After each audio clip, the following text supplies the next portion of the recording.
Hello दोस्तों, welcome back to Prajwal classes. अब जैसा कि आप लोग जानते हैं, मैं इस समय आप लोगों को बेसिक टू एडवांस लेवल की ग्रामर पढ़ा रहा हूं। और अब इससे पहली वाली वीडियो में मैंने आप लोग को अब ये बता दिया था कि रिफ्लेक्सिव प्रोनाउन होता क्या है, कैसे इसको हम लोग आइडेंटिफाई करते हैं, वो सारी चीजें मैंने इससे पहली वाली वीडियो में बता दिया है। आज मैं आप लोग को बताऊंगा रिफ्लेक्सिव प्रोनाउन के ऐसे ऐसे रूल, अब जो कि बच्चे जानते ही नहीं है, और उसमें जब पेपर में क्वेश्चन आता है तो वो लोग गलती कर देते हैं। तो आइए आज हम लोग पढ़ते हैं रिफ्लेक्सिव प्रोनाउन के ऐसे ऐसे रूल, अब जिससे आपके पेपर में डायरेक्टली क्वेश्चन पूछे जाते हैं। अब आइए हम लोग देखते हैं। अब जैसे कि ऊपर मैंने लिखा हुआ है basic rules of reflexive pronoun. अब आइए इसका हम लोग जो फर्स्ट नंबर रूल है उसको पढ़ते हैं। अब इसमें मैंने क्या लिखा हुआ है, use when the subject and the object are the same person. कहने का मीन्स क्या है, जब आपका सब्जेक्ट और ऑब्जेक्ट सेम पर्सन होंगे। मेरा कहने का मतलब ये है, जैसे कि आपके रूल में बताया गया है कि जब आपका सब्जेक्ट अगर कोई भी कार्य करता है और उसका ऑब्जेक्ट भी वही पर्सन रहेगा, तो आप लोग किस तरीके से रिफ्लेक्सिव प्रोनाउन को यूज करें उसके बारे में जानते हैं। अब जैसे कि मैंने आप लोगों को इधर बनाया हुआ है box, subject plus verb plus reflexive pronoun. इसका कहने का मतलब क्या है कि अगर आपका मान लेते हैं कोई भी सेंटेंस में सब्जेक्ट दिया गया है और वही सब्जेक्ट ऑब्जेक्ट भी अपने आप को दिखाएगा, तो आपको किस तरीके से रिफ्लेक्सिव प्रोनाउन का यूज करना है उसके बारे में जानेंगे। अब जैसे कि इसमें क्या लिखा हुआ है, subject plus verb plus reflexive pronoun. अब आइए देखते हैं। अब जैसे कि इसमें क्या बोला गया एग्जाम्पल में, ही ब्लेम्ड हिमसेल्फ, ही ब्लेम्ड हिमसेल्फ। अब आप लोगों ने देखा होगा कि इसमें क्या है, सब्जेक्ट ही हो गया, इसमें का ऑब्जेक्ट क्या है, हिमसेल्फ है, तो ऑब्जेक्ट हिम, बट इसको मैंने क्या बना दिया है, रिफ्लेक्सिव प्रोनाउन। तब ये आपका क्या बन गया, हिमसेल्फ। इसका कहने का मीन्स क्या है, उसने खुद को ब्लेम किया, उसने मतलब खुद के ऊपर आरोप लगाया। तो अब आपने क्या देखा, इसमें आपका भाई सब्जेक्ट भी सेम है और आपका ऑब्जेक्ट भी सेम है। तो अब अगर आप लोगों से कोई पूछ ले कि आप किसी भी सेंटेंस में रिफ्लेक्सिव प्रोनाउन का यूज किस तरीके से करेंगे, तो आप उससे सिंपल से वर्डों में बताइए कि जब आपका सब्जेक्ट और ऑब्जेक्ट सेम कंडीशन में होंगे, फिर या तो अगर कोई भी सब्जेक्ट कार्य करेगा उसका प्रभाव उसी के ऊपर पड़ जाएगा, तो आप किस प्रोनाउन का यूज करेंगे, रिफ्लेक्सिव प्रोनाउन का। अब बताइए इसमें कोई डाउट, कोई कंफ्यूजन। और मैंने कल आप लोग को बता दिया था कि अगर सब्जेक्ट आपका ही रहता है तो इसके साथ आप किस टाइप का रिफ्लेक्सिव प्रोनाउन यूज करेंगे, हिमसेल्फ। अब बताइए इसमें कोई डाउट, कोई कंफ्यूजन। आगे देखते हैं अगला एग्जाम्पल। अगला एग्जाम्पल क्या बोला गया है, I taught my self English, मैंने खुद को इंग्लिश पढ़ाई।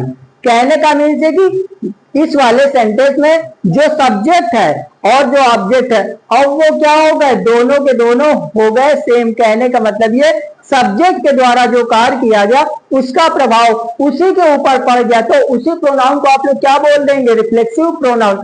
ठीक उसी तरीके से इसमें आप लोगों ने क्या देखा, I taught my self English, मैंने खुद को इंग्लिश पढ़ाई। तो मैंने कल आप लोग को बताया था कि जब आपका सब्जेक्ट क्या बनता है, आई, तो आप इसके साथ किस टाइप का प्रोनाउन यूज करते हैं, माई सेल्फ। अब इसमें बताइए कोई डाउट, कोई कंफ्यूजन। आइए अब देखते हैं इसका अगला रूल।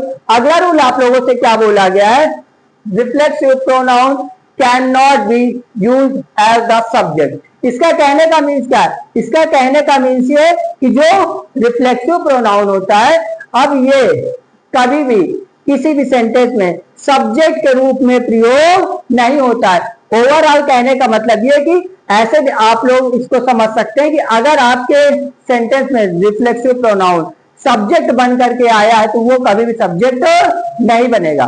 अब आइए देखते हैं एग्जाम्पल। एग्जाम्पल में क्या बोला गया है, एग्जाम्पल में आप लोगों से बोला गया myself went to the market. अब आप लोगों ने इसमें भाई क्या ऑब्जर्व किया होगा, पेपर में ऐसे ही आते हैं कॉमन एरर में क्वेश्चन, और जब ऐसे कॉमन एरर में क्वेश्चन आएंगे तो बच्चे गलती कर देते हैं। अब बच्चों को क्या पता अब ये वाला रूल हम लोग कैसे यूज करेंगे, बट आप लोग आज के बाद नहीं भूलिएगा।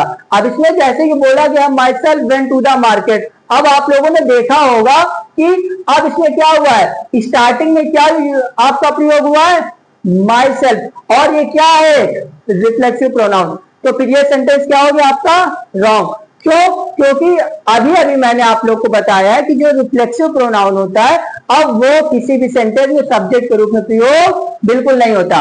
अगला एग्जांपल देखते हैं, I went to the market. अब ये एग्जांपल बिल्कुल सही है। क्यों? क्योंकि इसमें आपने देखा होगा आई आपका, अब ये जो आई है आपका, अब ये बात पर्सनल प्रोनाउन है, ठीक है, और जो पर्सनल प्रोनाउन होते हैं अब वो आपके एज अ बाय के सब्जेक्ट के रूप में प्रयोग होते हैं। अब बताइए इसमें कोई डाउट, कोई कंफ्यूजन? कुल मिला के इस रूल का कहने का मतलब ये कि आप लोग कभी भी रिफ्लेक्सिव प्रोनाउन का प्रयोग एज अ सब्जेक्ट बिल्कुल नहीं करेंगे। ओके, आगे देखते हैं रूल नंबर 3।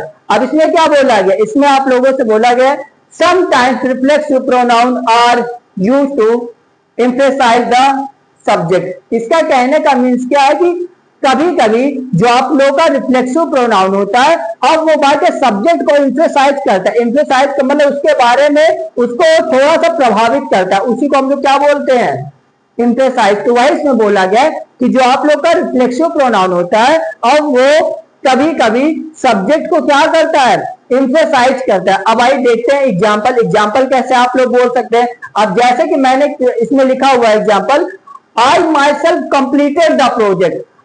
इसका कहने का मतलब क्या है, मैंने प्रोजेक्ट खुद कंप्लीट किया, मैंने प्रोजेक्ट खुद कंप्लीट किया। अब आपने क्या देखा होगा कि आई तो आपका हो गया सब्जेक्ट और आगे क्या आया है, माई सेल्फ, और ये क्या है, माई सेल्फ आपका रिफ्लेक्सिव प्रोनाउन।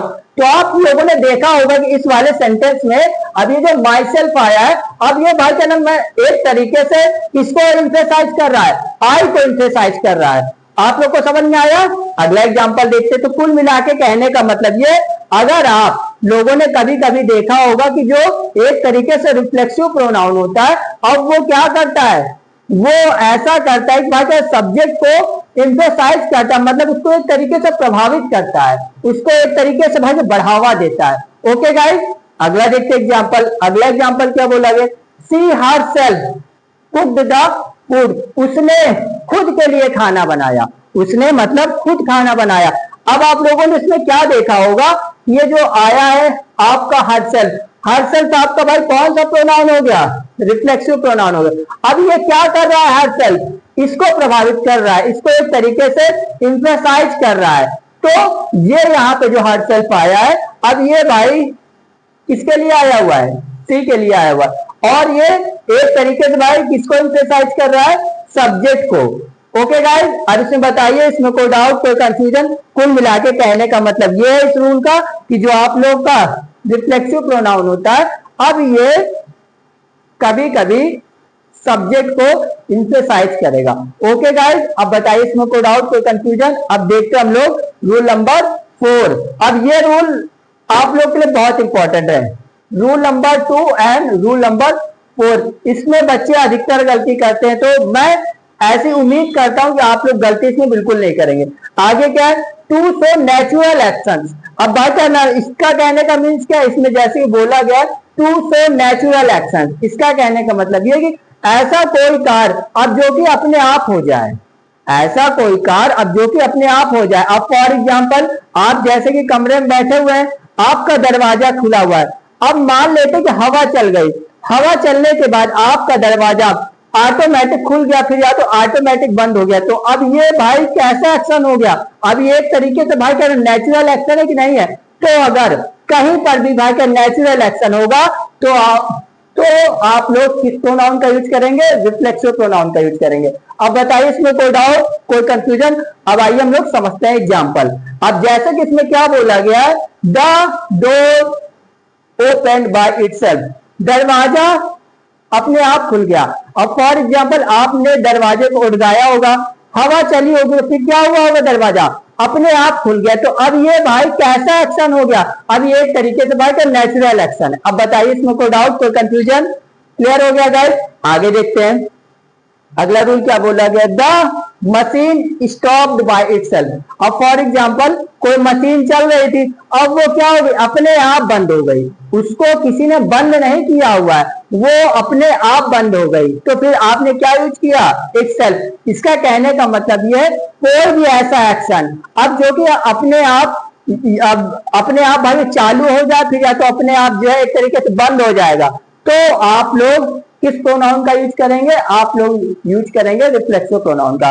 अब बताइए इसमें कोई डाउट, कोई कंफ्यूजन। अब मैं एक साइड हो जा रहा हूं, आप लोग स्क्रीनशॉट ले लीजिए कि आप लोगों को नोट्स बनाने में दिक्कत ना हो।